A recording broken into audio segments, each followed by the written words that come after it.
Yang pengantarnya sudah semua ya?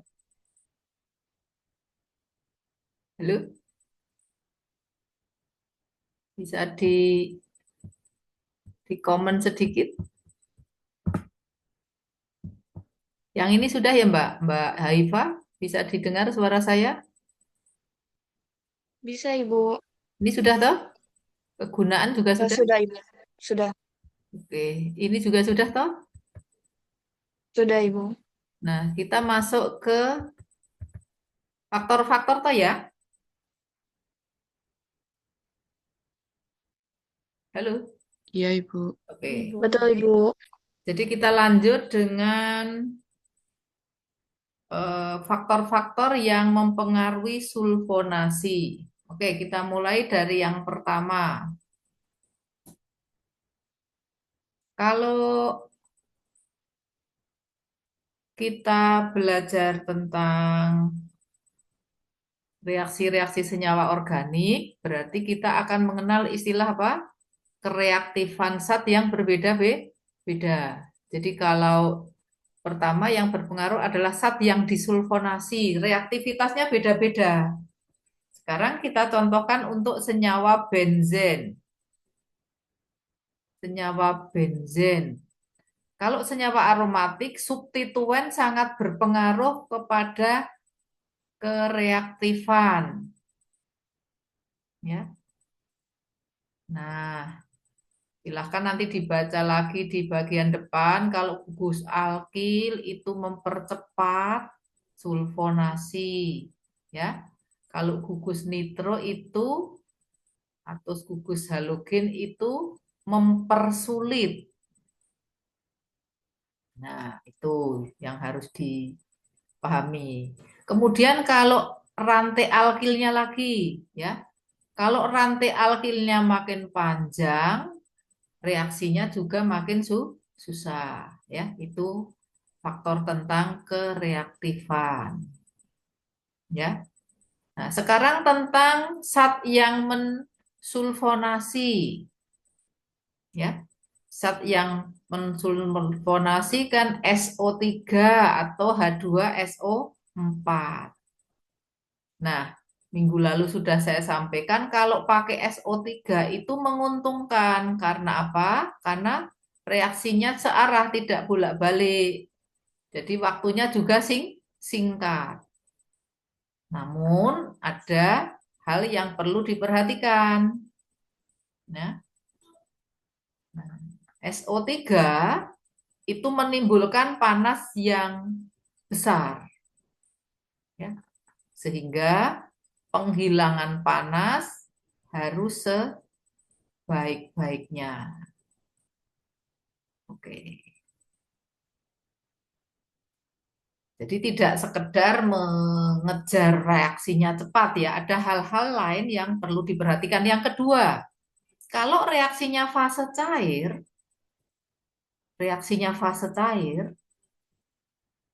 memindahkan panasnya itu susah. Lah kenapa toh Bu gitu ya? Karena hasil senyawa sulfonat itu makin lama makin kental. Berarti kan ngaduknya susah ya Mbak? Halo? Pada kuliah enggak ini? Jadi makin kental, ngaduknya susah. Nah, terus harusnya gimana Bu? Kalau digunakan SO3 itu baik ya, digunakan pada fase gas. Kenapa? Karena SO3-nya itu panasnya bisa merata kalau fase gas ya. Oke, itu satu. Sementara kalau pada fase cair justru SO3-nya itu harus dikecilkan ya. Jadi kalau memang mau menggunakan SO3 pada fase cair ya boleh-boleh saja. Tapi jangan banyak-banyak ya. Nah, jadi umumnya diatasi kalau memang mau pakai SO3 yang dipakai oleum, bukan SO3 tok gitu ya. Nah, kemudian ada kelemahannya lagi. Kalau fasenya cair bisa terbentuk polisulfonat. Poli itu banyak ya. Jadi SO3 ya yang masuk itu tidak cuma satu. Lah tujuannya satu apa dua? Nah, kalau tujuannya cuma satu yang masuk kan menjadi polisulfonat adalah hasil samping. Oke. Itu ya. Jadi di awal kuliah di pertemuan pertama kan tinjauan termodinamika, tinjauan kinetika ya, bagaimana mempercepat reaksi, bagaimana memperbanyak reaksi hasilnya. Namun demikian, yang menjadi penentunya kemudian adalah sifat-sifat dari reaksi tersebut, bahannya ya. Nah, kemudian faktor berikutnya mengaduk. Nah, apa tuh tujuan pengadukan? Meratakan panas. Meratakan panas dan meratakan reaktan-reaktan ya. Nah, bagaimana caranya kalau gas bisa dibuat aliran turbulen? Ya, mengaduknya kalau gas kan nggak pakai pengaduk ya Mbak ya. Ya nanti kalau sudah belajar reaktor pengaduk, mengaduk kok gas ya nggak ada. Kalau gas teraduk itu alirannya dibuat turbulen. Nah, kalau fase cair baru memang pengadukan dengan pengaduk seperti yang Mbak dan Mas bayangkan. Untuk pengadukan yang berat bisa dipakai ball mill ya. Dan kemudian kalau masih sulit lagi, masih kental, campurannya perlu ditambahi pelarut ya. Nah, itu. Suhu. Suhu gimana? Nah, suhu tinggi tidak dilakukan karena bertentangan dengan termodinamika. Nanti dicek karena reaksinya eksotermis, suhu tinggi tidak dilakukan. Kemudian pada suhu tinggi juga akan terjadi reaksi samping, yaitu polisulfonat tadi ya. Kemudian pada suhu tinggi SO3 H2SO4 itu juga berfungsi sebagai oksidator. Jadi tidak hanya, jadi SO3-nya nggak hanya masuk sebagai reaktan, tapi juga berfungsi sebagai oksidator. Nanti akan terbentuk reaksi samping hasil oksidasi. Nah, sehingga suhunya diusahakan yang rendah, meskipun waktunya lama, ini jadinya terpaksa ya. Sulfonasi umumnya waktunya agak lama ya, karena nggak boleh menggunakan suhu tinggi. Kemudian kalau bisa ditambahi katalisator ya untuk mempercepat reaksi pada suhu yang rendah. Ini terjadi pada oh ini dulu ya. Ini. Katalis pada reaksi ini sulfonasi piridin itu bisa menaikkan konversi menjadi 70%, yang tadinya cuma 50%. Ini contoh pertama. Contoh yang kedua, katalis yang mengarahkan sulfonasi pada suhu tinggi. Nah, ini yang di mana ya? Kok jadi reaksinya hilang? Bentar, saya carikan. Loh, kok nggak ada?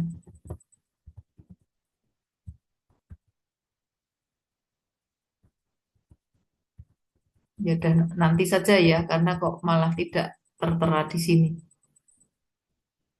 Jadi ada yang namanya antraquinon ya. Nanti reaksinya di modul kayaknya sudah ada ya, saya ceknya ya. Ingat saya sudah ada, kok jadi antraquinonnya hilang. Belum ada, nanti saya tambahkan.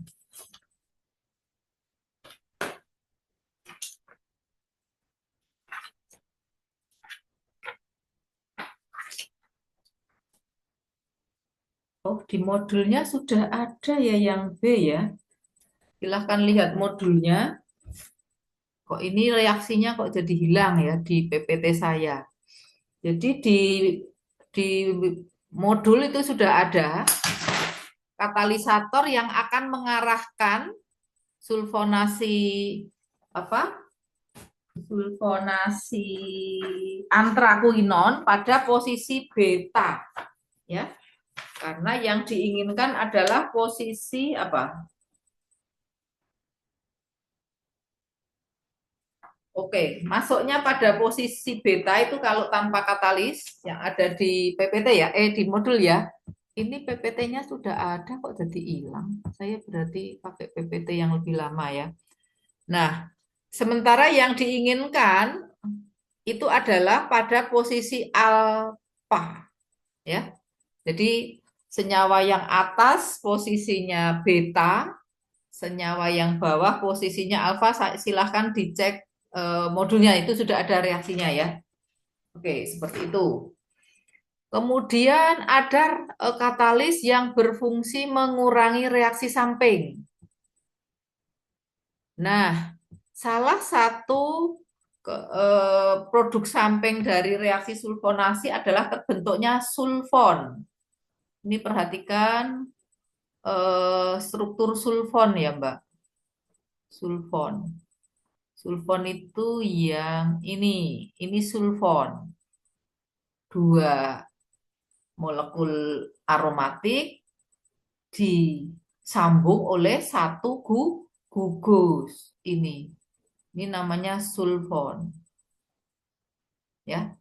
Nah, ini bisa dikurangi dengan cara menambahkan katalisatornya ini. Ya, natrium sulfat untuk mengurangi terbentuknya sulfon. Ada pertanyaan? Itu tadi faktor-faktor yang berpengaruh. Lanjut kita tinjau termodinamikanya ya. Nah, bagaimana usaha untuk memperbesar hasil ya? Nah, tentunya memperbesar hasil ini yang reaksi-reaksi fase cair ya. Nah, ini adalah senyawa aromatik, ini adalah asam sulfat. Dengan mudah ya, sudah kuliah minggu ketiga pasti sudah hafal ya, sudah sangat mahir ya. Kalau pengolahnya asam sulfat untuk memperbanyak hasil, bagaimana Bu? Ya, asam sulfatnya berlebih. Nah, ada tetapinya lagi. Kalau asam sulfatnya berlebih, akan terjadi oksidasi. Karena asam sulfat punya sifat sebagai oksidator. Selain itu, kalau teroksidasi berarti akan ada ini pengarangan, membentuk arang. Itu ciri khas reaksi oksidasi. Oke. Jadi minggu lalu juga sudah saya sampaikan ada kadar H2SO4 terendah yang masih bisa bereaksi ya. Jadi akan menghasilkan limbah yang sangat besar ya kalau reaksi sulfonasi sulfatasi karena harus ada sisa asam sulfat. Itu yang pertama. Yang kedua, mengusir salah satu hasil. Itu bisa cara fisika ya. Jadi didestilasi terus-menerus ya. Destilasi terus-menerus. Oke. Yang cara kimia, Bu, bisa juga air hasil sisanya itu diikat. Ya, dengan cara bereaksi. Ini cara yang kedua, ini cara kimia. SOCl2 akan bereaksi dengan air, maka kan airnya sudah tidak ada di campuran reaksi. Berarti reaksinya akan bergeser ke kanan. Nah, asam sulfat berlebih juga bisa dilakukan untuk menyerap air dengan kekurangan seperti yang sudah disebutkan pada materi sebelumnya tadi. Nah, suhu secara termodinamika tadi sudah disampaikan ya, suhunya nggak boleh terlalu tinggi. Karena reaksinya eksotermis. Suhu serendah mungkin itu bukan serendah-rendahnya ya. Oke. Tekanan Bu, tekanan sesuai alat. Kemampuannya seperti apa? Jumlah reaktan. Nah, salah satu reaktan dibuat berlebih. Apa yang dibuat berlebih? Sulfonating agent atau zat pengolahnya. Dengan catatan sampai batas tertentu agar tidak terjadi polisulfon, ya. Ada pertanyaan dulu sampai di sini?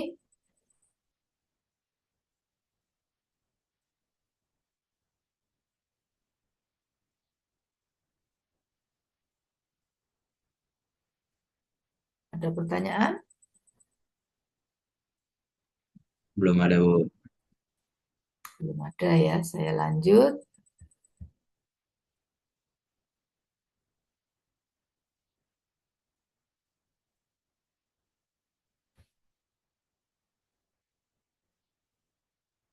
Nah, ini yang harus diperhatikan pada reaksi sulfonasi ya. Kita baca sama-sama saja ya. Dalam reaksi sulfonasi, berapa kelebihan asam sulfat yang diperlukan? Ya, nih. Ya, dalam reaksi sulfonasi, asam sulfat yang diperlukan itu berapa? Ya.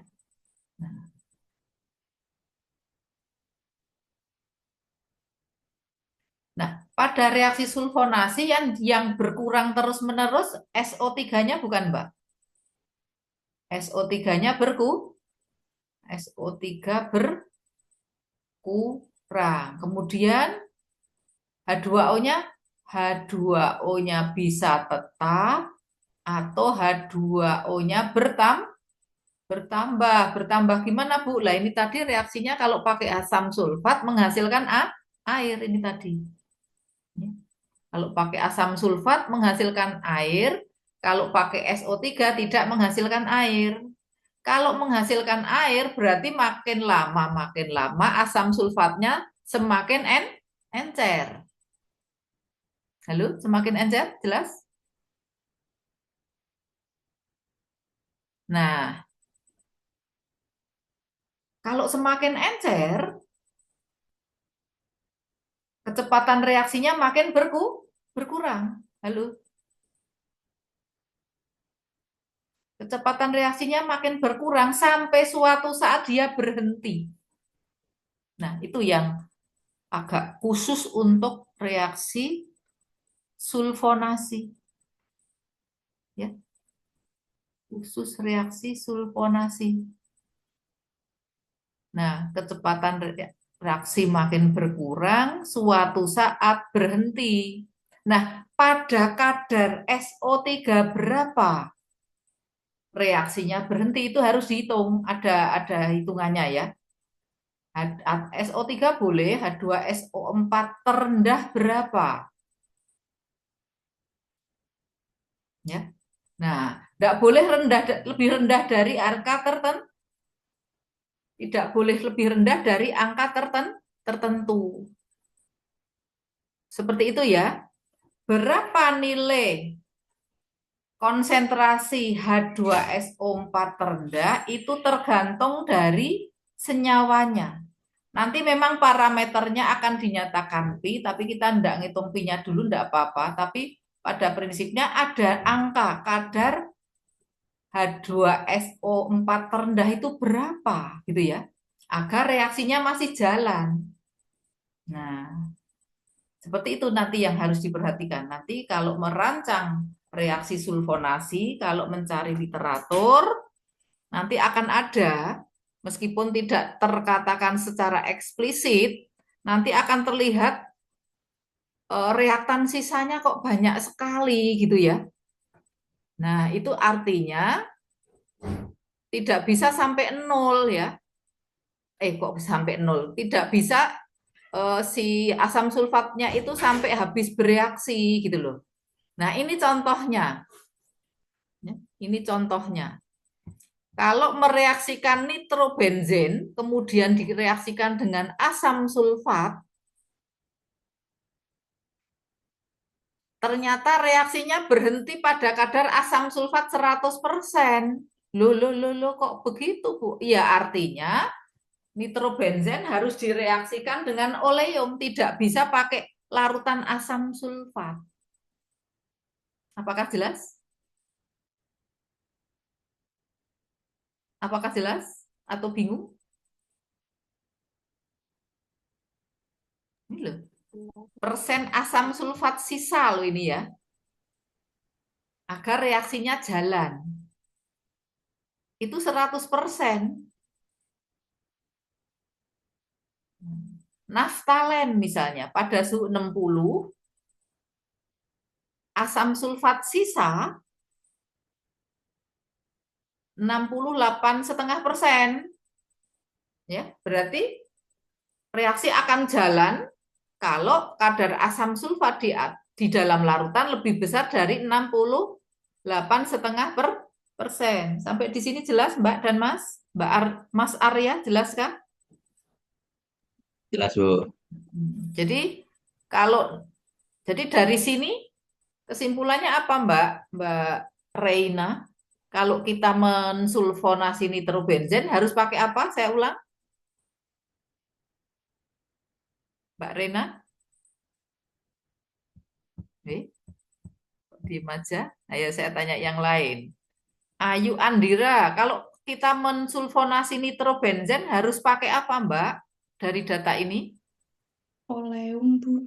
harus pakai oleum. Karena reaksi berhenti ketika kadar asam sulfatnya 100%. Berarti yang harus bereaksi apa? SO3 bebas. Begitu jelas, Mbak Amalia? Iya, Bu. Mbak Haifa? Jelas, Bu. Jelas, Ibu. Oke.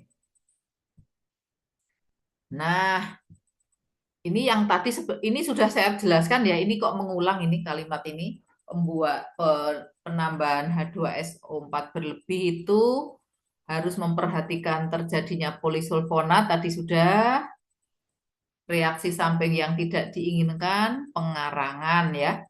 Oke. Sekarang kita lihat kinetikanya. Kinetikanya perhatikan reaksi ini ya.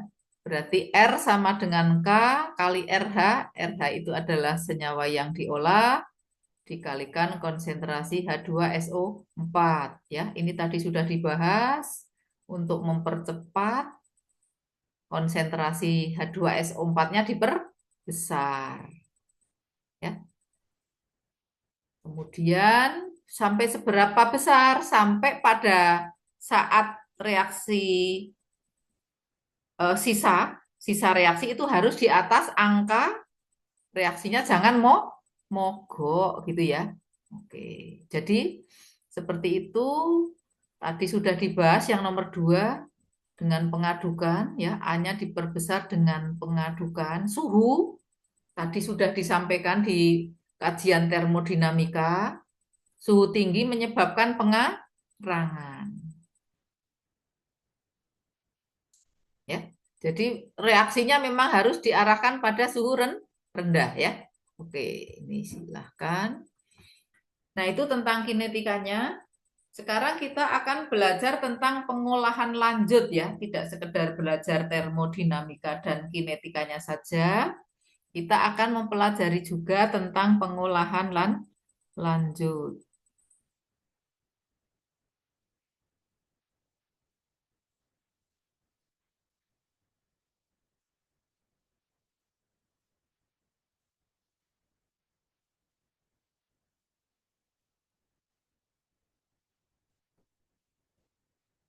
Oh, sebelum saya lanjutkan, ini mahasiswa semua di dalam kos dan di dalam rumah. Di kota apakah membahayakan untuk keluar rumah? Ibu enggak ke kampus, soalnya takut juga. Yang dari luar kota kan banyak yang kos ya. Oke, Baiklah, kita lanjut pengolahan lanjut. Apa tujuannya? Ya, kalau di nitrasi nggak dibahas pengolahan lanjut, Bu. Iya, kalau di sulfonasi ada yang harus dibahas di pengolahan lanjut. Tujuannya memisahkan hasil. Ini kan hasil. Memisahkan hasil dari sisa. Sisa apa, Bu? Ada asam. Bahan mula-mula yang tidak bereaksi serta hasil samping. Nah, pertama, jadi di dalam kita ambil yang simpel aja ya. Jadi ada senyawa sulfonat. Sulfonat ini hasil. Terus ada apa? H2SO4 sisa. Kemudian sisa reaktan. Ya. Nah, kita mau misahkan sulfonat. Nah, aduh, aduh, aduh, aduh. Kita mau misahkan hasilnya dari sisa asam sulfat ini gimana caranya? Keliru. Keliru mencet. Ya. Nah, ada yang pertama. Nah, ini macam-macam. Tergantung sifatnya ini. Ini sifatnya gimana gitu ya.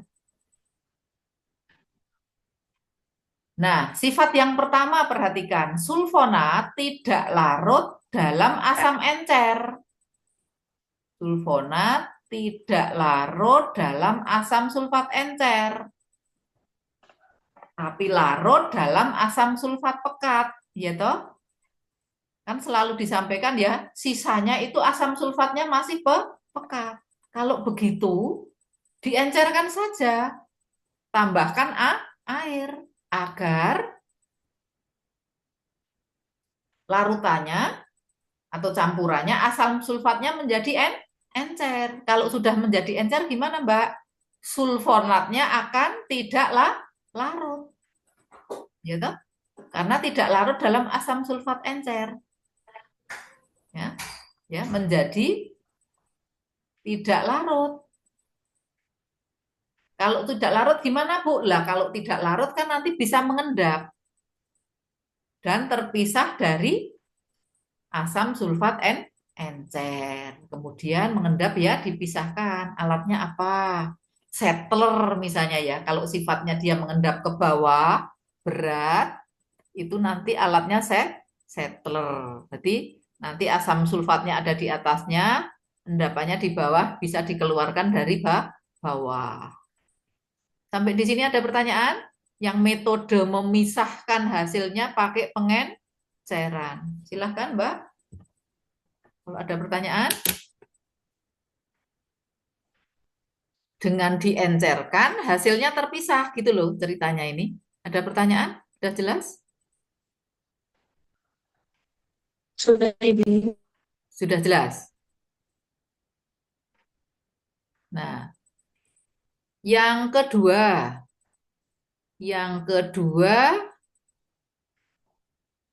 dibentuk senyawa garam. Namanya salting out. Bukan salting ya. Ya, Mbak Dela. Kalau kamu salting gimana, Mbak? Mbak Dila. Salting deh di depan seseorang gitu ya. Nah, salting out ini seperti reaksinya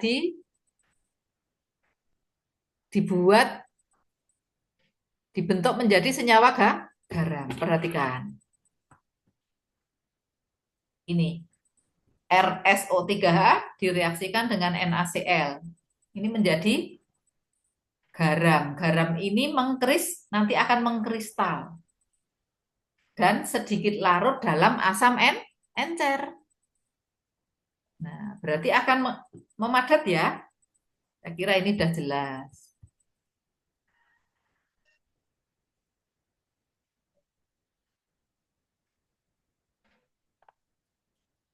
ditambahkan kalsium. Coba perhatikan. Kalsium sulfonat ini larut. Ini malah larut ya. Kalau ini malah dilarutkan ya Mbak dan Mas. Ini larut. Tetapi kalsiumnya juga bereaksi dengan asam sulfat. Nah, kalsium sulfatnya mengendap. Nah, berarti sekarang sudah terpisah. Karena asam sulfat sisanya yang diendapkan. Milih yang mana, Bu? Ya dipilih dari sifatnya nanti, gitu ya. Ini yang ketiga bisa dipilih kalau kalsium sulfonatnya larut. Tapi kalau kalsium sulfat folnatnya mengendap ya jadi nggak bisa pisah ya. Oke begitu?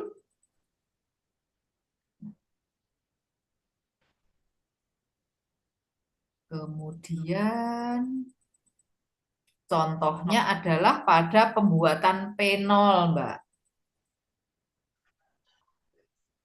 Pada pembuatan penol ini beda lagi. Oh iya, ini lanjutannya. Ini kan bukan hasil akhir ya. Ini tadi kan larut ya, Mbak. Nah, larut. Nah, pada pembuatan penol ini akan direaksikan lanjut dengan natrium karbonat. Nanti akan menjadi NaSO3 bla bla bla gitu ya. Nah, ya. Nah, ini nanti kemudian diasamkan. Maka akan jadi penol. Jadi membuat penol itu ada 3 tahap ternyata disulfonasikan, direaksikan dengan natrium karbonat, barulah direaksikan dengan asam. Nah, ini contoh ketiga ya. Bisa pula digunakan penambahan pelarut organik. Ya. Oke. Nah, nanti asam sulfatnya itu digaramkan menjadi natrium sulfat. Ya. Setelah digaramkan menjadi natrium sulfat, baru ditambah pelarut organik. Nah, senyawa ini tidak larut dalam alkohol. Ya. Natrium sulfat tidak larut dalam alkohol, tapi sulfonat larut dalam alkohol. Jadi ini mengatur larut dan tidak larut ya pada pengolahan lanjut ini ya pada dasarnya. Begitu, ada pertanyaan? Ada pertanyaan dulu? Belum saya lanjutkan ke materi berikutnya.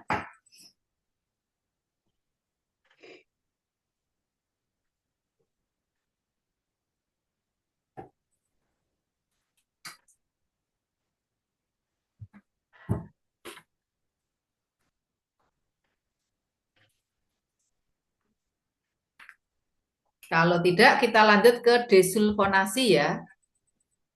Jadi di kuliah ini tidak cuma materi sulfonasi, tetapi juga materi desulfonasi.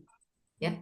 Nah, dua-duanya ada fungsinya, baik itu sulfonasi maupun desulfonasi. Oke, mari kita lihat tujuan proses desulfonasi yang pertama. Pemulihan bahan baku. Oke, pada saat membuat DDT itu untuk apa toh Mbak? DDT adalah pembasmi serangga. Kalau sekarang sudah tidak umum ya. Ya, sekarang sudah macam-macam. DDT itu yang ini rumus kimia yang sebelah kanan.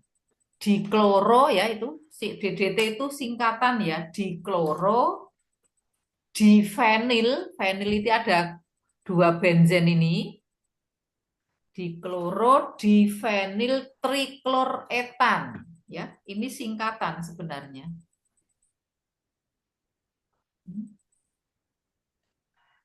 dikloro, difenil, trikloroetana. Nah, trikloroetana itu ini, Mbak. Ya, ini trikloroetana.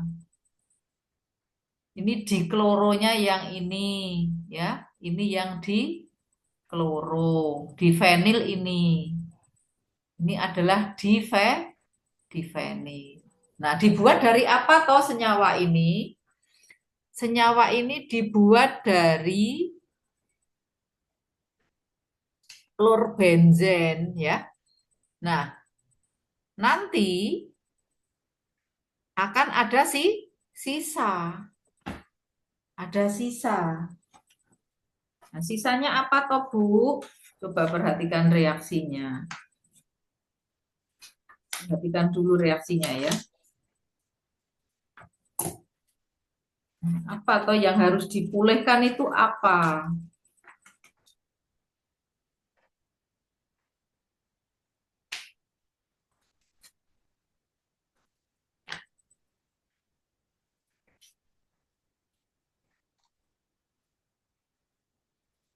Jadi nanti kan eh,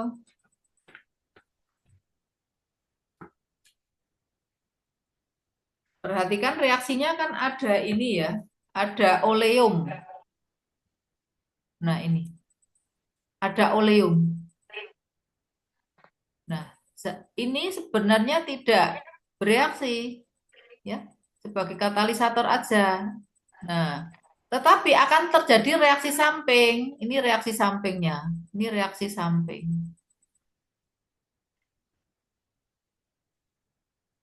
Nah, berarti di dalam produk nanti akan ada senyawa ini. Nah, senyawa ini bisa dipulihkan kembali. Ya, ini dipulihkan kembali dengan proses apa, Mbak? Desulfonasi, ya kan ini? Desulfonasi. Ini sulfonnya disuruh pergi agar jadi apa? Agar jadi klorbenzen lah lagi. Caranya gimana, Bu? Caranya campuran dialiri uap saja. DDT ketemu uap air diem aja. Dia stabil. Tapi klorobenzen sulfonat ini ya, senyawa ini pecah kalau ketemu air, ya. Nah, ini namanya memulihkan bahan baku. Ada pertanyaan? Jadi jangan terlalu banyak limbahnya, ya toh? Nah, agar nggak rugi juga. Klorbenzennya bisa diolah kembali jadi bahan baku kembali. Terus yang kedua,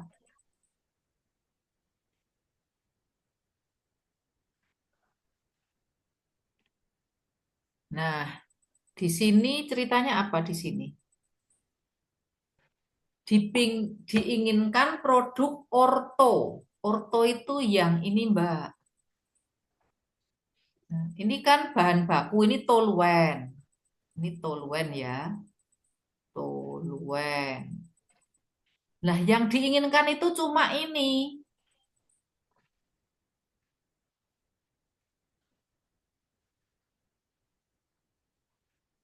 Tapi kalau kita mereaksikan kan enggak bisa milih. Produknya ya ada tiga, orto, meta, dan para.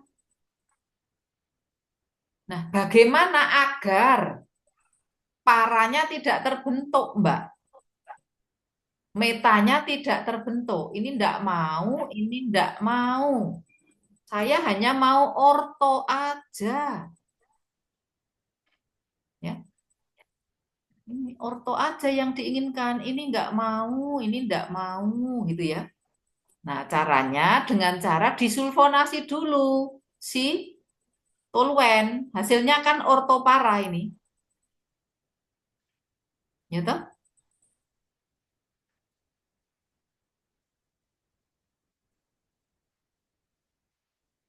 Ini yang para, ini kan jadi para.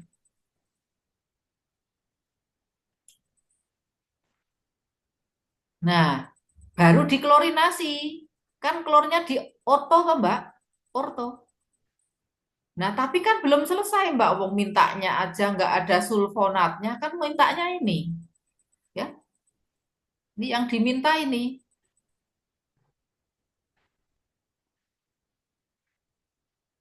Ya. Nah, berarti langkah berikutnya adalah menghilangkan sulfonat. Namanya desulfonasi. Jadilah produk akhir yang cuma orto. Nah, kadang-kadang sintesa itu muter-muter, Mbak, untuk mendapatkan produk yang nggak campur-campur. Ya, saya mau ortokloro aja. Ya, pasti itu ada sebabnya. Yang para sama meta nggak ada gunanya. Mungkin saja itu untuk membuat obat-obatan ya. Yang posisi ortometapara itu sangat berpengaruh pada sifat obatan. Ada pertanyaan untuk kasus kedua? Desulfonasi dalam suatu sintesis ya. Ada pertanyaan? Bu, saya mau bertanya, Ya, eh, apakah untuk proses klorinasi itu sudah pasti klornya dalam posisi orto? Begitu saja, Ibu. oke, baiklah.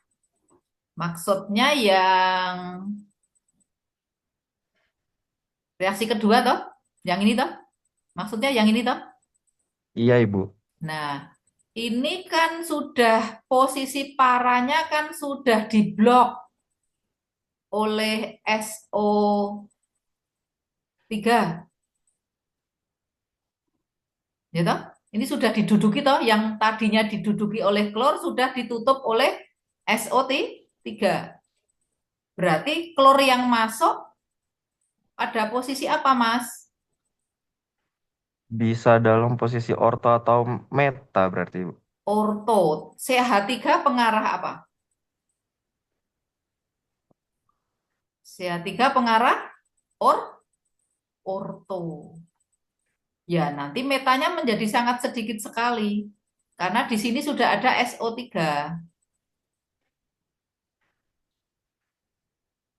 Seperti ini. Jadi ini nanti yang kosong cuma di sini. Karena paranya sudah diblok oleh SO3. Seperti itu. SO3 pengarah apa? SO3 pengarah meta. Metanya SO3 itu nanti di sini. Orto juga kan ya?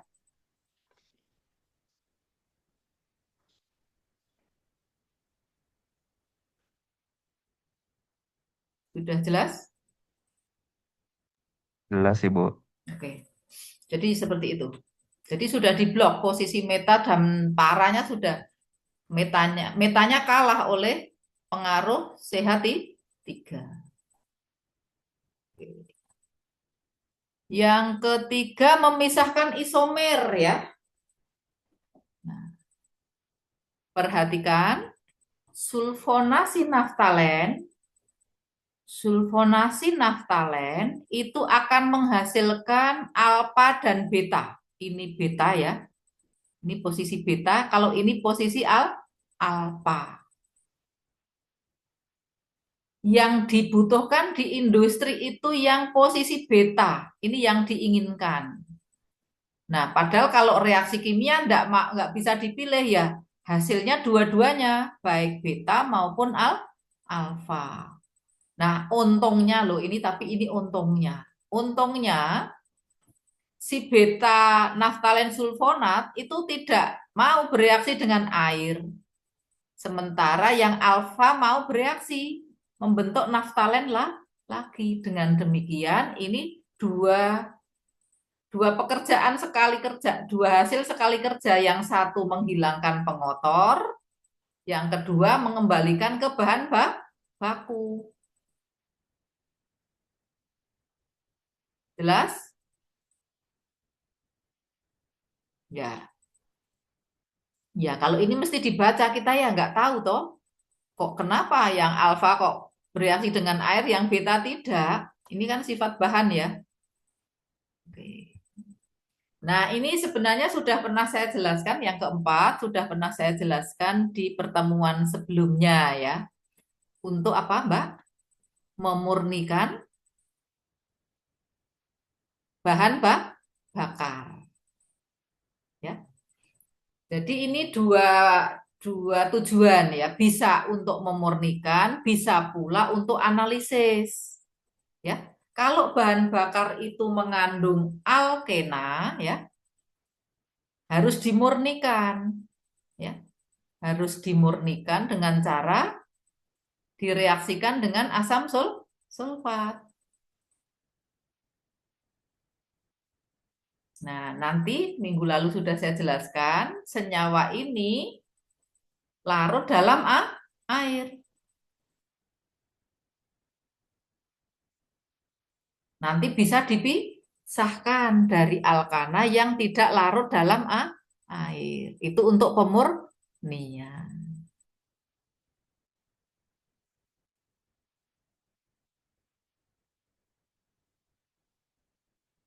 Kemudian kalau untuk analisa gimana, Bu? Ya, untuk analisa maka nanti bisa dititrasi. Nah, jadi ini nanti di desul ini untuk pemisahan cukup ya untuk selesai sampai di sini untuk pemisahan. Nah, kalau mau untuk analisis maka hasilnya ini setelah dipisahkan dari campuran bahan bakar didesulfonasi, direaksikan dengan air akan menghasilkan asam sulfat. Nah, ini kemudian dititrasi dengan NaOH. Banyaknya asam sulfat pada proses titrasi itu sama dengan jumlah olefin dalam campuran bahan bakar. Ini nanti waktu analisis sedikit aja ya. Ambil sampel, tambahkan asam sulfat, didesulfonasi dan dititrasi. Ketika sudah tahu jumlah olevinnya, maka proses desulfonasi yang mau memurnikan baru dikerjakan. Berapa kebutuhan asam sulfat untuk memurnikan bahan bakar? Jelas gitu? Jadi diuji dulu kadar olevinnya berapa. Setelah itu baru proses pemurnian. Sampai di sini ada pertanyaan? Itu kegunaan desulfonasi. Banyak cerita ya Bu lah ya iya. Nah, sekarang kita akan belajar. Ibu tak istirahat 2-3 menit ya. Tadi kuliah dari jam 7 belum istirahat kok. Suaranya hampir habis nih. Oke. Sebelum kita belajar ngitung panas reaksi, Ibu tak istirahat sebentar saja.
Yuk, kita lanjut lagi. Lu, Iya, Bu. oke. Sekarang kita akan belajar panas reaksinya berapa. Seperti waktu kita belajar nitrasi ya. Jadi PR-nya belum jadi saya kirim, nanti akan saya kirim gabung saja dengan sulfonasi sekalian. Sama-sama menghitung panas reaksi, begitu ya. Oke, reaksi sulfonasi bisa kita eh, tuliskan seperti ini kalau reaksinya saja. Perhatikan. Nah, ini reaksinya saja, tapi mekanismenya seperti ini. Perhatikan. Kalau ada asam sulfat, berarti dia akan terpecah dulu menjadi SO3 dan H2O. Ini endotermis. Ya, ini endo. Nah, kemudian SO3-nya akan bereaksi dengan bahan bakunya. Perhatikan, tidak semua SO3 bereaksi. Ya toh? Sebagian belum bereaksi toh ya. Nah, bentar. Reaksinya dulu apa? Ekso. Nah, kemudian sisa SO3 bereaksi terlarut dalam air. Ini reaksinya ekso. Namanya panas pelarutan. Jadi ada 3 panas yang harus kita hitung. Ya, kalau reaksi sulfonasi ya, kalau nitrasi kan cuma 2 ya. Sekarang kalau sulfonasi ada 3, yaitu panas reaksi, ya, panas reaksi, panas peruraian di reaksi satu ya, dan panas pelarutan. Oke, seperti apa ngitungnya? Kita mulai ya. Kita sederhanakan ya, tidak sedetail yang nitrasi. Oke, ini contohnya. Dibaca dulu ya, Mbak. Saya tak sambil ngirit suara. Karena kuliah dari jam 7 kok suaranya sudah rodok kendor ini ya. Di sini akan direaksikan 2,9 pon. Ya, ini satuannya masih sama buku Grogin ya, tidak saya hitung dalam bentuk massa dalam kilogram. Nih, 2,9 pon benzen ya. Direaksikan dengan 3,7 pon oleum. Oleumnya 20%. Ya. Menghasilkan 3,9 pon sulfonat. Dan sisa asamnya 2,7 pon. Nah, panas reaksinya langsung diketahui ini ya. Karena yang panas reaksi kita sudah mengingat-ingat kembali di reaksi nitrasi. Panas reaksinya sudah diketahui, jadi kita hanya akan belajar panas pelarutan ya di sini sama panas pengenceran. Di sini juga sudah biar mudah ini ya. SO3 yang bereaksi 1 pon. Nah, mari kita mulai. Jadi kita akan menggunakan grafik juga. Nanti grafiknya ini, jadi sumbu X-nya itu kadar SO3. Ya, ini persen SO3.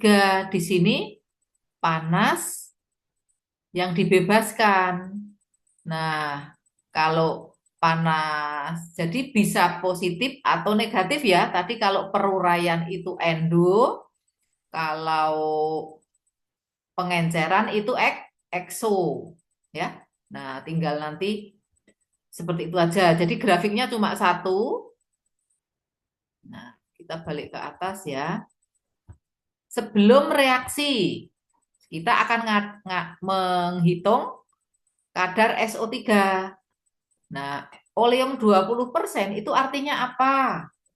Oleum 20% artinya 20%. Ya.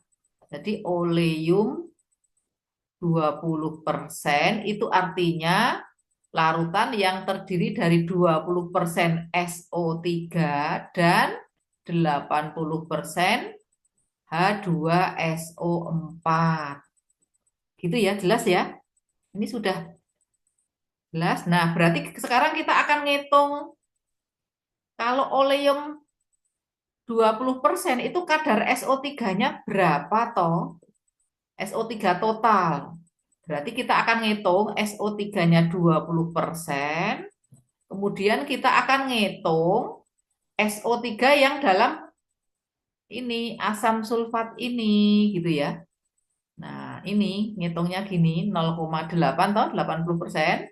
0,8 dikalikan massa SO3 itu 80, massa asam sulfat 98 kalikan 100%. Ya toh? Jadi kan 0,8 kali 80 toh ya. Nah, kali 100%. Jelas nggak yang bagian ini? Yang ini.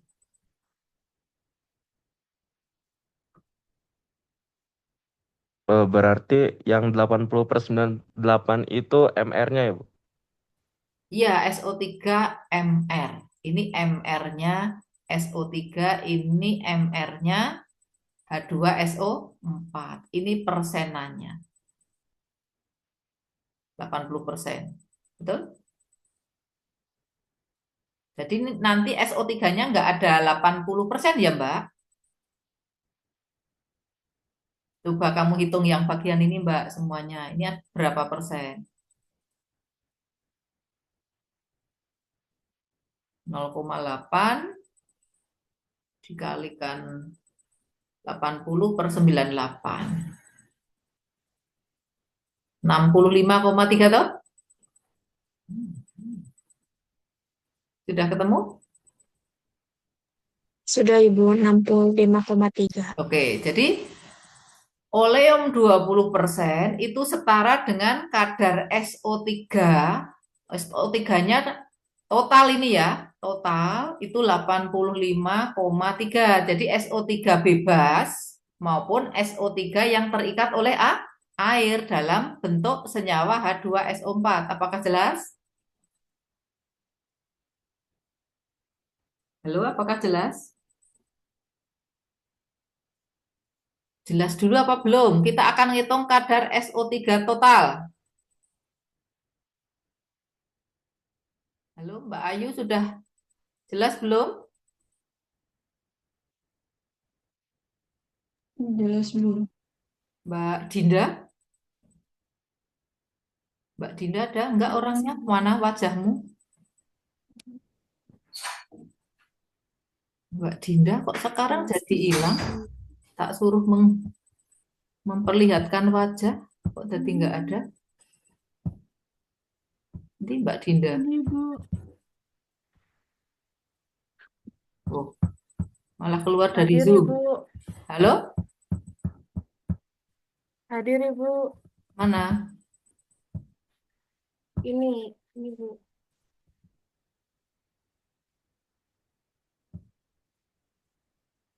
Mbak Dinda, sudah jelas belum? Jelas Ibu. Oke. Nah, dari kadar SO3 total ini kemudian kita baca di grafik. Mudah sekali, lebih mudah dari kemarin ya. Nah, berapa tadi? 85 ya. Jadi tarik saja garis ke arah kurva ke atas. Terus tarik ke ruas kiri. Ya. Nah, ini. Jadi ini adalah panas. Panas apa tadi? Nah, kalau peruraian itu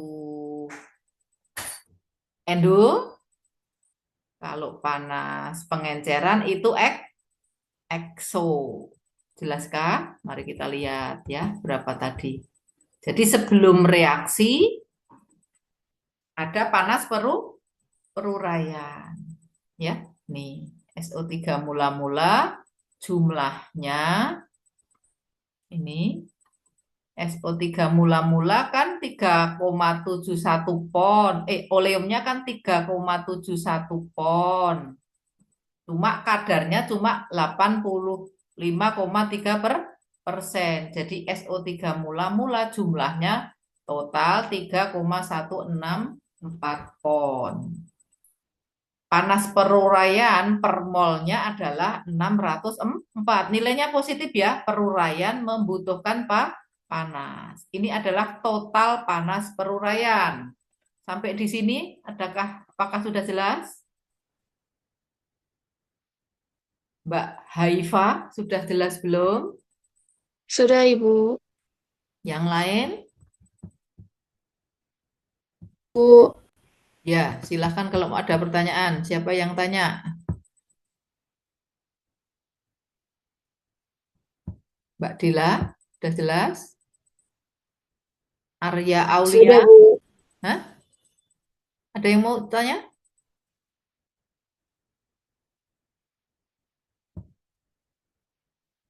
Nisrina, Sudah jelas, Bu. Teguh Hidayat, kok kamu wajahnya nggak kelihatan?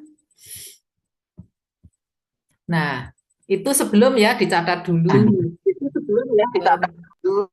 Kemudian setelah reaksi, mari kita hitung SO3 sisa. Tadi sudah ada di soal, memang soal ini dipermudah. SO3 yang bereaksi 1 pon. Berarti kan tinggal mula-mula dikurangi 1. Jadi total SO3 setelah reaksi adalah, ya ini toh, tadi kan SO3 sebelum itu sudah ketemu ini toh ya. Nah, ini SO3 sebelum kan sudah ada. Kemudian di soal SO3 yang bereaksi 1, maka sisanya langsung bisa dihitung. Gampang banget toh ya. Nah, kadarnya berapa? Nah, kadarnya kan dihitung dari asam sisanya sekian ponnya. Di soal sudah diketahui ini. Asam, kan sisanya asam sulfat ya. Ini asam sulfatnya 2,7, SO3 jumlahnya 2,164, berarti setelah bereaksi sisa asamnya 80,17%.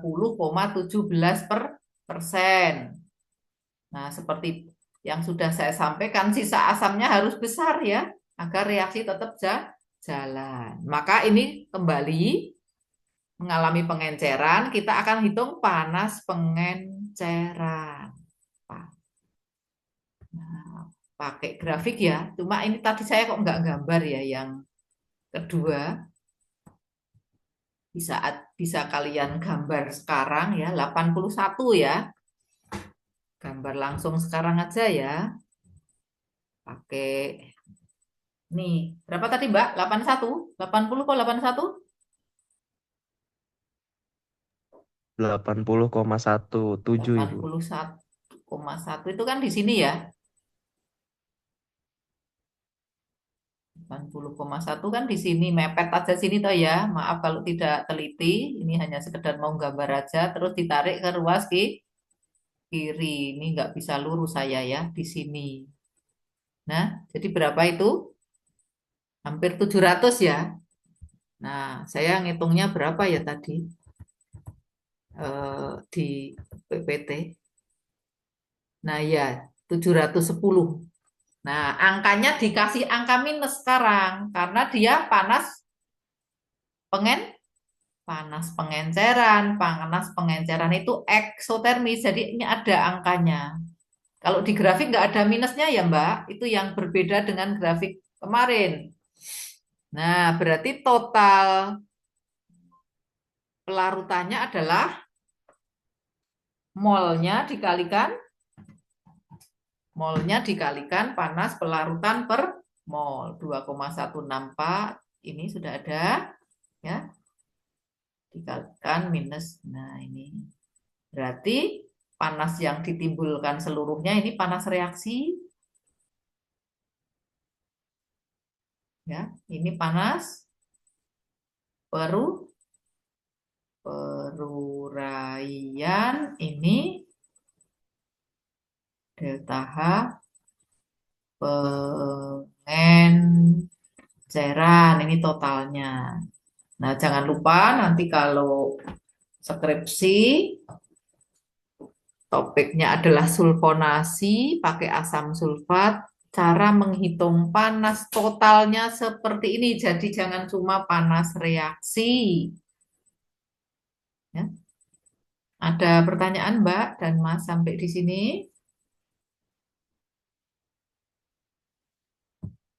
Kalau tidak ada contoh berikutnya. Mahasiswa nanti bisa baca contoh berikutnya ya.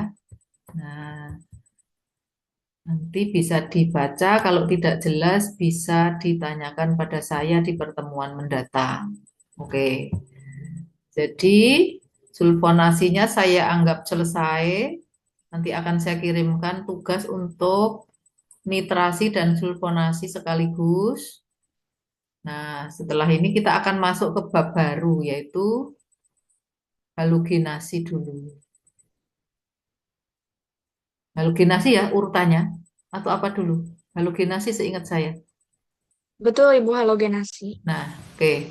Ibu minta istirahat sebentar ya, Ibu agak sakit. Tak 3-4 menit ya. Ya, 3-4 menit, Ibu minta waktu. Terus kita lanjutkan dengan eh, sulfo eh, dengan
Oke, Ibu minta istirahat 5 menit dulu ya, Mbak. Terus nanti kita lanjutkan.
baiklah Mbak dan Mas, yuk kita mulai lagi.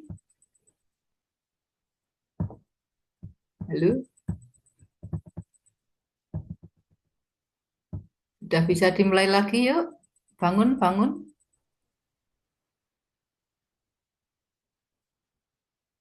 Kita lanjut dengan proses ketiga ya. Kita pelajari proses halogenasi.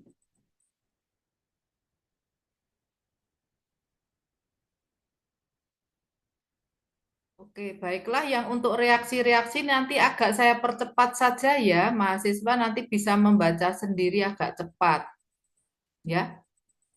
Jadi proses masuknya halogen nanti bisa substitusi gitu ya. Ya.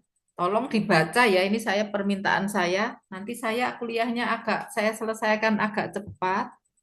Ini masih jam 10.30 ya. Mungkin jam 11 saja, mungkin lebih sedikit saya akan hentikan. Ibu minta izin mungkin mau ke dokter ya. Oke, baiklah. Jadi kalau per definisi ini masuknya halogen ya, masuknya halogen. Ya, halogenasi, masuknya atom halogen ya. Bisa substitusi, bisa dibaca ya, bisa adisi gitu ya. Silahkan dibaca. Mudah-mudahan modulnya sambil di bawah sekaligus aja. Kemudian halogenasi bisa pada suhu rendah nanti dengan bantuan katalisator atau yang berlangsung pada suhu tinggi secara termal ya, tanpa katalisator. Oke, lanjut ya. Ini kegunaan, saya mohon mahasiswa mau membacanya ya. Senyawa-senyawa yang mengandung halogen itu bisa untuk insektisida, misalnya DDT ya. Obat-obatan pun ada yang mengandung halogen loh, Mbak. Senyawa-senyawa yang mengandung yodium atau Br, tapi bukan Cl ya. Yang Cl juga ada, tapi konsentrasinya nanti kecil sekali.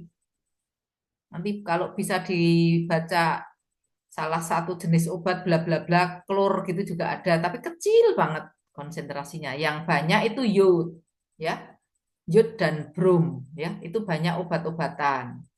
Pendingin, freon adalah senyawa halogen, maka freon itu tidak aman ya. Nah, kemudian tadi ada contoh hasil antara ya. Klorbenzen adalah senyawa intermediate.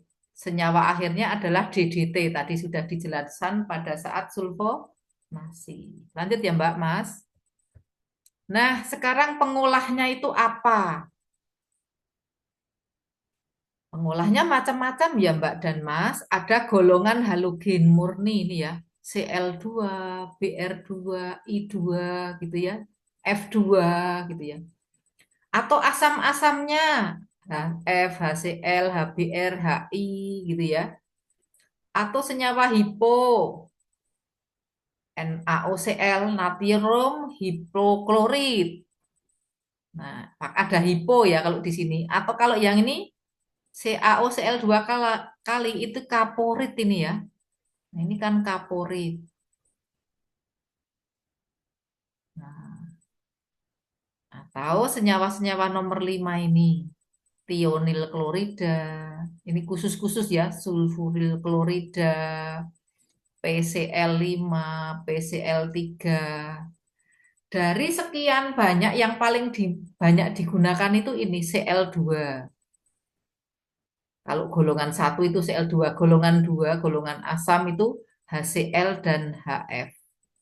Nah, yang paling banyak. Semuanya bisa, tapi yang paling banyak.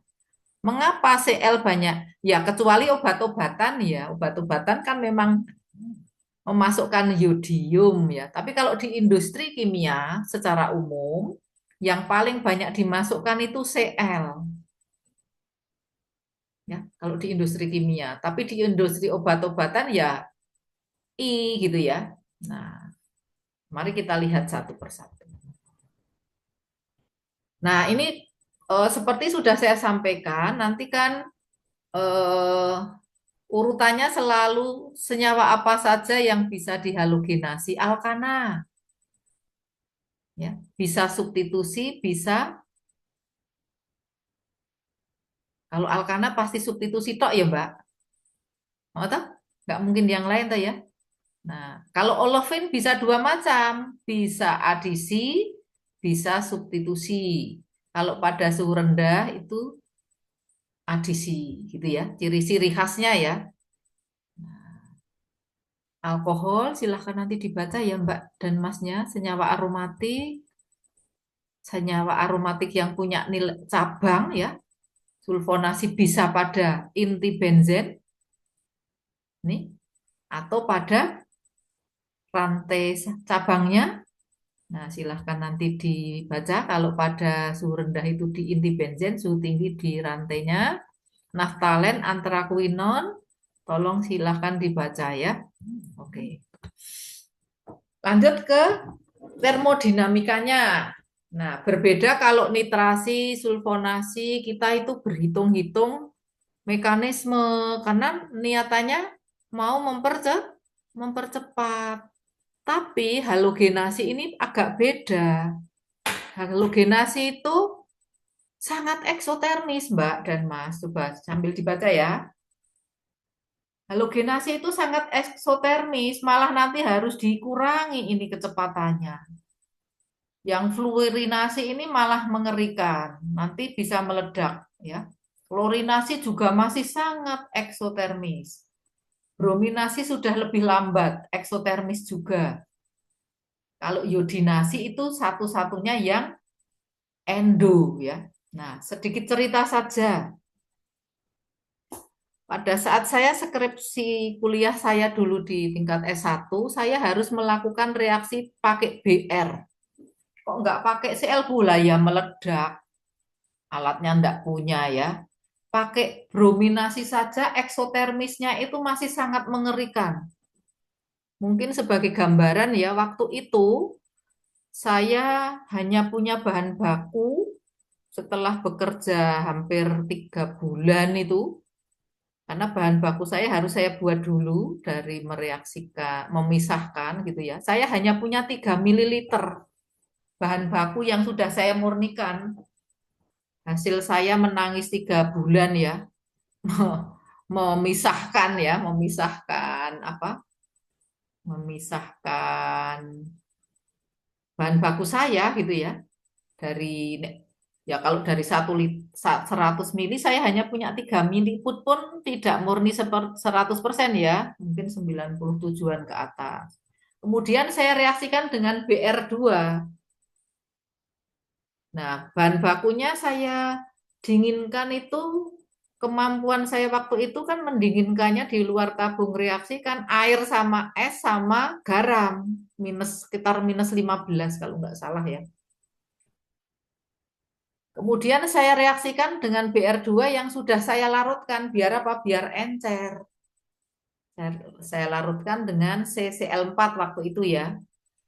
Nah, kemudian saya teteskan 1 tetes gitu ya, Mbak. Jadi itu tabung labu leher 3 yang di bawah itu sudah minus 15 ya. Saya teteskan. Aduh, mengerikan loh Mbak dan Mas. Jadi semua larutan yang ada di tabung itu berubah menjadi asap. Jadi menguap semua, untung belum meledak. Ih, kalau meledak saya harus ganti lab itu berapa miliar itu. Ya, itu cerita saja. Betapa sangat eksotermisnya. Baru setetes loh, Mbak. Bukan 5 tetes, bukan. Setetes saja. Setetes dan bahan baku yang ditabung leher 3 yang di bawah itu cuma 3 mili. Sekitar 3 mili kalau nggak salah ya.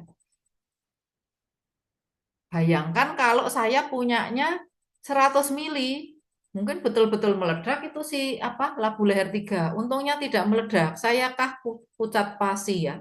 Jadi pendingin di atasnya kan ada pendingin baliknya juga yang di atas labu leher 3 ya. Pernah praktikum kimia organik kan ya? Jadi labu leher 3-nya bawahnya dikasih es sama garam dan itu disirkulasi, nggak cuma didiamkan saja, berjalan. Kemudian isinya membentuk asap putih, nggak ada cairan lagi terlihat sampai ke pendingin baliknya itu. Nah, karena sangat-sangat eksotermis, tapi alhamdulillah nggak meledak gitu ya. Nah, kemudian saya tunggulah menjadi cair kembali. Ya lama sekali kan ya Mbak dan Mas. Mencair kembali, mendingin min 15 lagi, saya tetesi lagi. Begitu seterusnya sampai selesai. Sampai semua cairan yang ada di labu leher 3 itu habis bereaksi. Kebetulan hasilnya padat, jadi mudah bisa dilihat. Nah, itu sehari suntuk, Mbak. Dari jam 8 pagi sampai jam 5 sore. Itu hanya untuk mereaksikan 3 mili itu yang di bawah.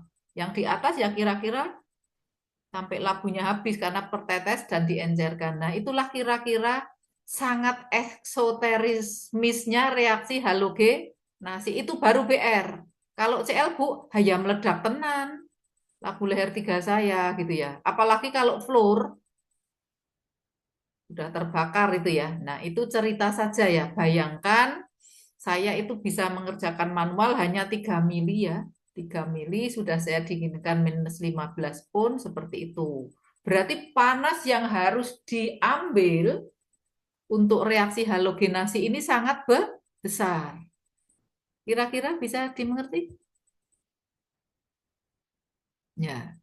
Nah, jadi tidak perlu penyempurnaan reaksi ini slide berikutnya.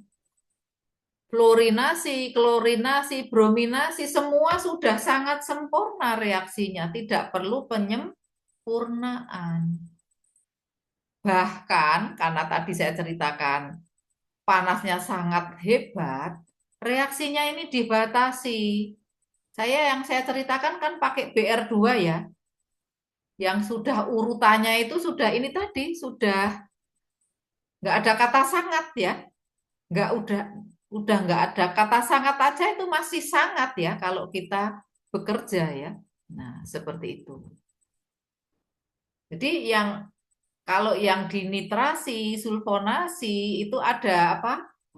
Faktor bagaimana untuk menyempurnakan reaksi ini nggak ada, tidak perlu. Reaksinya malah dibatasi. Nah, yang perlu disempurnakan hanya yang yodinasi. Reaksi dengan yodium saja, karena reaksinya endotermis dan bolak-balik. Itu ya ciri prosesnya ya. Nah, inilah yang saya bilang di awal kuliah. Ini nanti tiap-tiap proses punya ciri khas gitu ya.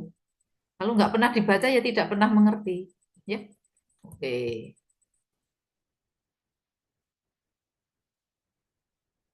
Nah, sekarang saya akan lebih membahas yang klorinasi ya, Mbak. Tadi sudah saya sampaikan di depan, yang paling banyak digunakan adalah Cl2, apa tadi? HCl. Yang di industri kimia banyaknya pakai Cl, kecuali nanti di industri farmasi ya. Nah, jadi kalau pakai Cl, reaksinya sangat eksotermis, bersifat eksotermis ya. Jadi ini kita bahas yang klorinasi. Reaksinya bersifat sangat eksotermis. Berjalan sangat cepat. Ya, berjalan sangat cepat. Ngontrol suhu itu susah banget ya. Nah, terus piye, Mbak? Caranya menghilangkan suhu. Nah, kalau sudah belajar perpindahan panas kan, mengontrol suhu itu pakai apa? Alat penukar panas. Sudah sampai pendingin jaket dan koil, Mbak. Ya, pakai pendingin itu begini. Ini kalau jaket, ini reaktor ya. Ini reaktor, ya. Ini pendinginnya di luarnya. Nah, ini namanya jaket pendingin.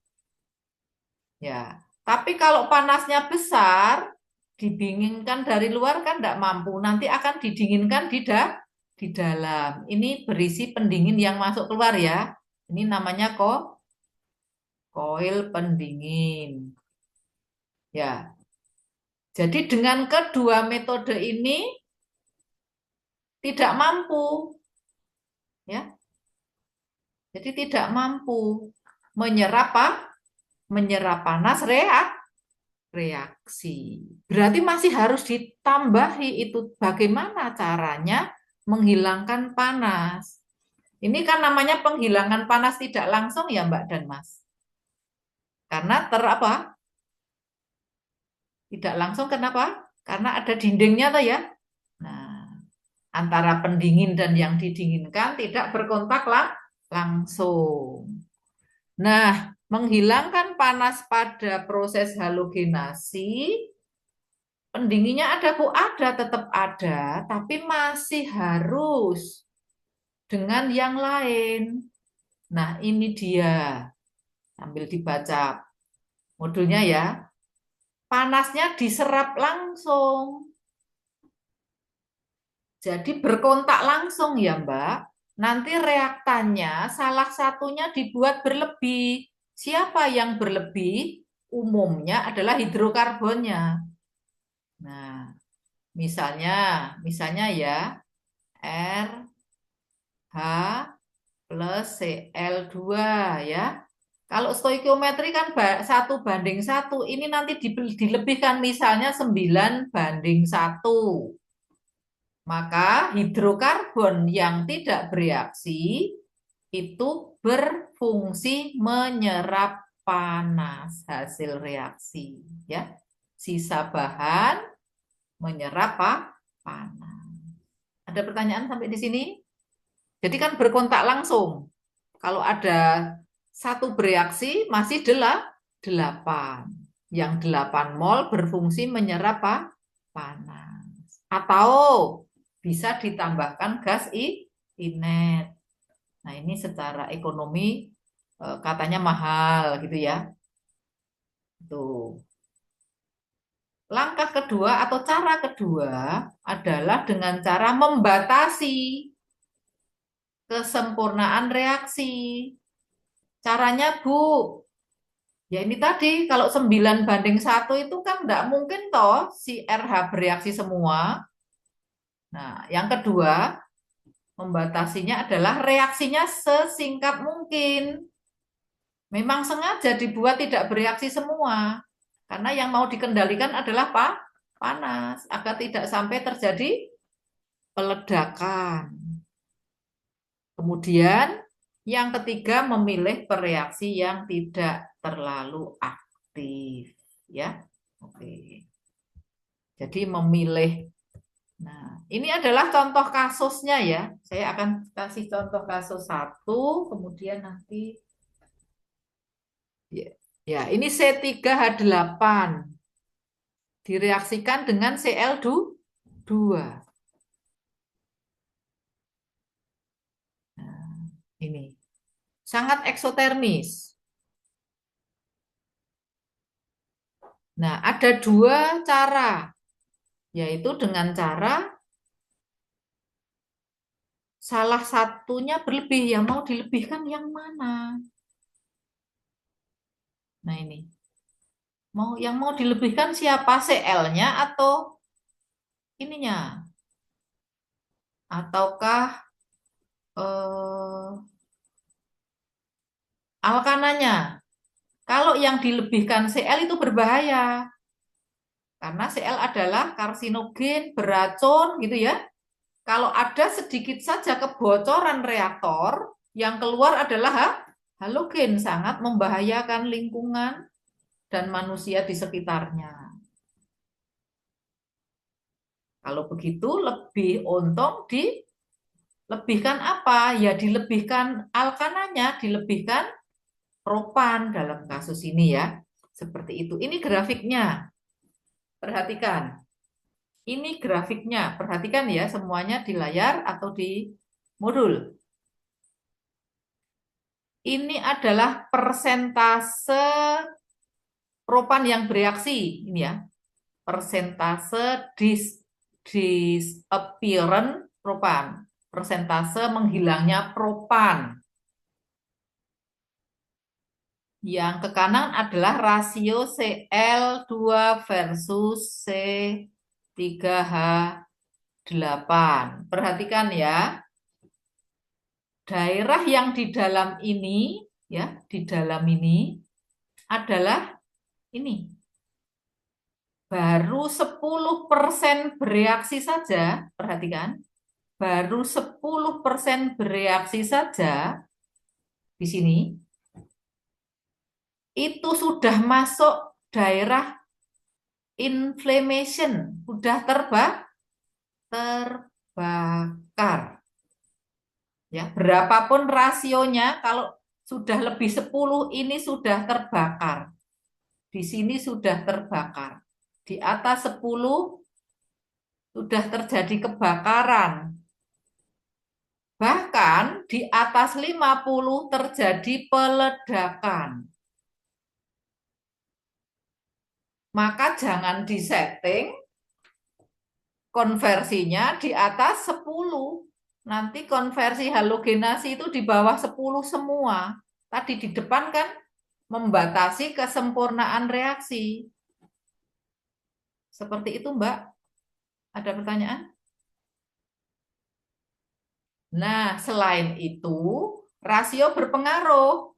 Maka rasionya dibuat di luar grafik ini, harus di sini. Di luar ini. Jadi di sini aja boleh ya. Rasionya ini. Rasionya di bawah 2. Berarti kalau dalam ini memang si apa? Di sini halogennya memang dilebihkan. Nah, atau di sana.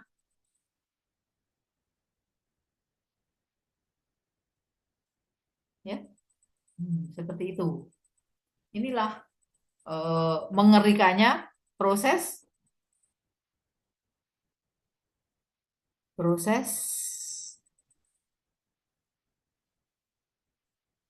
halogenasi gitu ya. Jadi dibuat rasio mol propannya lebih banyak ya.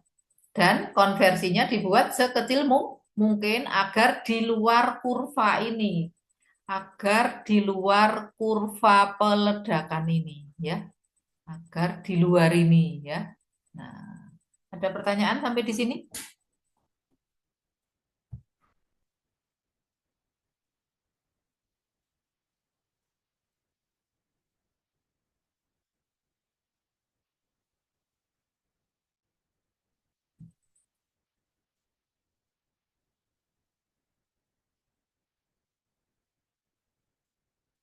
Ada pertanyaan sampai di sini? Kalau nggak ada, sudah ngantuk semua?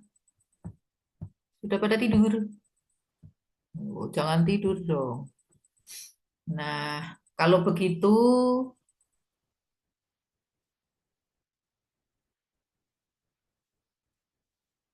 reaktornya itu harus disetting ya, harus dirancang bagaimana perpindahan panas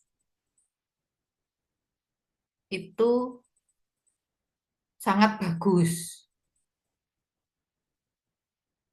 Ya. Jadi kalau reaktornya berupa pipa itu pada fase gas, nanti harus langsung dikencing. Kencing itu pendinginan tiba. Kalau cairan Bu, kalau cairan ya dilengkapi pemanas pendingin selain tadi menyerap panas lewat reaktan. Halogen juga adalah senyawa yang mudah berkorosi. Jadi reaktornya harus tahan korosi, tahan terhadap suhu tinggi. Tadi sekaligus panasnya mudah dikeluarkan. Yang ini kan masih kurang setengah jam. Tapi yang ini kan nanti panjang. Jadi Ibu sekaligus minta izin ya, silahkan nanti dipelajari dulu kinetikanya. Kinetikanya bukan untuk meninggikan suhu, bukan, tapi ini nanti lebih ke bagaimana mencari harga EA. Ya, bagaimana mencari harga EA kalau tidak ada di tabel? Bagaimana cara mencarinya? Melewati mekanisme reaksi, pakai energi ikat nanti ya. Jadi ini Ibu minta izin agak cepat, Ibu mau ke dokter. Kok saya kok agak sakit ya. Mohon kerelaannya ya. Mohon kerelaannya. Ibu ini bolos. Mudah-mudahan dokternya mudah-mudahan dokternya ada. Stop share. Pesertanya masih 32 ya, nggak berubah. Berarti saya nggak usah screen lagi toh. Apa ganti orangnya nggak kira-kira Mbak? Halo, kira-kira orangnya ganti nggak? Sama-sama 32, pesertanya ganti nggak? Nggak ya? Saya tadi kan sudah screenshot ini apa pesertanya ya. Dipoto ulang nggak? Sepertinya sama, Bu. Sama. Oke, ya baiklah. Kalau begitu Ibu izin bolos setengah jam, silahkan dilanjutkan mempelajari. Kalian kan daring ya, jadi daringnya kan boleh pakai itu, boleh mahasiswa belajar sendiri. Jadi yang setengah jam silahkan dipelajari yang kinetika untuk menghitung energi aktivasi, tapi nanti akan saya ulang agak cepat di pertemuan mendatang. Jadi pertemuan mendatang adalah melanjutkan halogenasi dan lanjut materi berikutnya seperti yang sudah saya tuliskan di schedule. Untuk soal nanti akan saya kirim menyusul ya, soal PR kedua. Baiklah, saya tutup kuliah hari ini. Mau stop share dulu, mau stop.